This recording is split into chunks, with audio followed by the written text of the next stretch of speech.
Bouge pas. Vite comme un soldat, vite. Ne plaisante pas. Bouge, bouge, vite, vite, vite comme un soldat. Ces images, tournées plus tôt cette année, montrent un revers militaire spectaculaire en République démocratique du Congo. Ces hommes sont des contractuels militaires étrangers bien entraînés, engagés par le gouvernement congolais. Entourés de caméras de presse, ils sont rassemblés et expulsés du pays par le groupe rebelle connu sous le nom de M23, que l'on voit ici en uniforme. Le M23 affirme être une rébellion populaire, luttant contre le gouvernement pour garantir les droits de la minorité ethnique Tutsi de l'Est du Congo. Début 2025, ils ont stupéfié le monde en s'emparant des plus grandes villes de l'Est du Congo.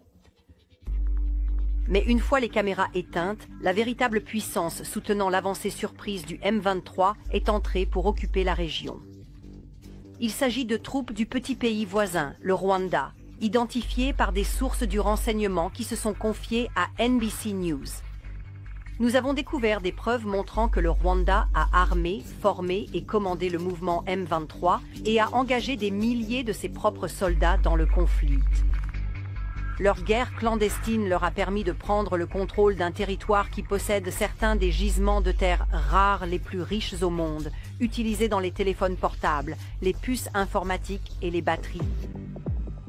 Cela a également causé la mort de milliers de personnes et déplacé des millions d'autres. Malgré les accusations de l'ONU et des gouvernements occidentaux, le président rwandais Paul Kagame a soigneusement et à plusieurs reprises nié toute implication dans le conflit.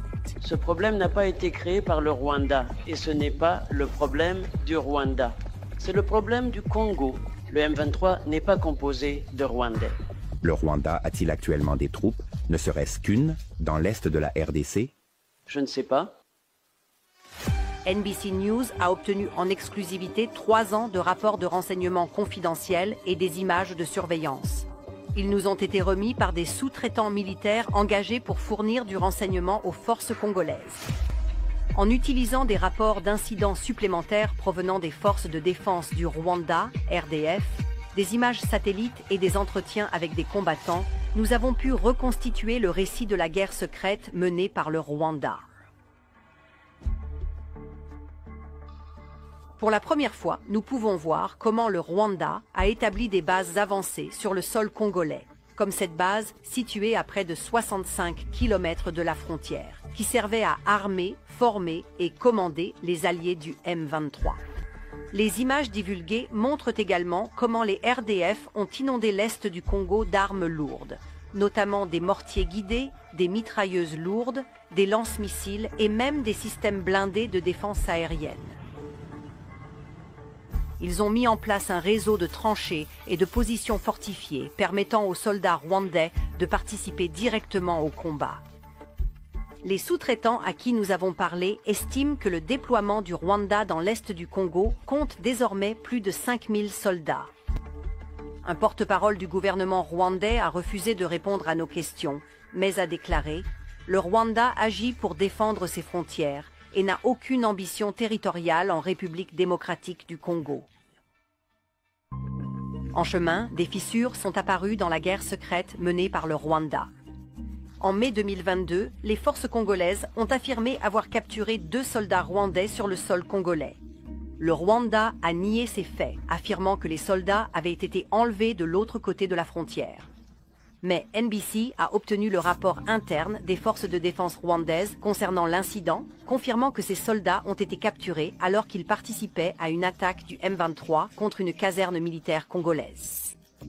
Le rapport recommande une sanction pour leur commandant qui a permis à ces soldats de participer à l'attaque tout en portant des insignes militaires rwandais.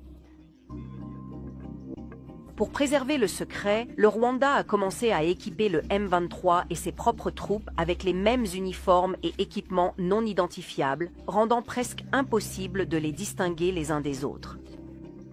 Pour éviter la capture et l'identification des systèmes d'armes rwandais, il les faisait passer chaque nuit de part et d'autre de la frontière vers le Rwanda. Les forces de défense rwandaises, RDF, retiraient les corps des soldats rwandais morts du champ de bataille. Et lorsqu'ils ne le pouvaient pas, ils les dépouillaient de toute pièce d'identité et d'insigne. Malgré ces mesures, le nombre croissant de morts devient de plus en plus difficile à dissimuler. À l'aide d'images satellites, nous avons compté un à un les sites funéraires dans ce cimetière militaire rwandais. Depuis 2021, le cimetière s'est agrandi de plus de 900 tombes.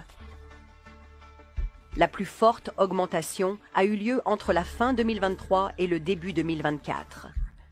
Durant cette période, l'armée congolaise a mené une vague d'attaques de drones à l'intérieur de ses propres frontières. Il y a eu tellement de pertes rwandaises qu'ils ont failli perdre la guerre. Cette frappe de janvier 2024 a détruit une base des RDF et un dépôt de munitions près du village congolais de Kiwanja. L'attaque a tué des officiers rwandais qui formaient des recrues du M23. Un porte-parole du gouvernement a refusé de répondre à nos questions sur les pertes rwandaises, mais a déclaré que notre reportage sur leur cimetière militaire n'a, je cite, « aucun fondement dans la réalité ». NBC News s'est entretenu avec un ancien membre de l'armée rwandaise qui a perdu des amis, des mentors et des membres de sa famille dans le conflit.